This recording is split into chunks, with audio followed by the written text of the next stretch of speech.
local nuclear power plant is close to meltdown. This is a civil emergency. All civilians near the Valdez-Cordova area in Alaska must evacuate to other areas of Alaska or get into local shelters nearby. Radiation will spread after the meltdown is initiated. All workers in the Valdez-Cordova power plant has evacuated and moved to local shelters.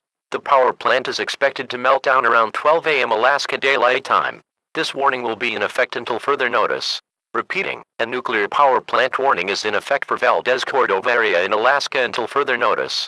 The radiation can cause several diseases and can cause injury or death. Evacuations have been activated.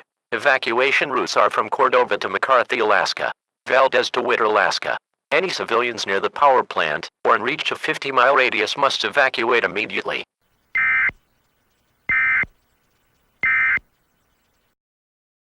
Sell it like this, I gotta give it to the Kidney Foundation. Maybe get a little tax write-off.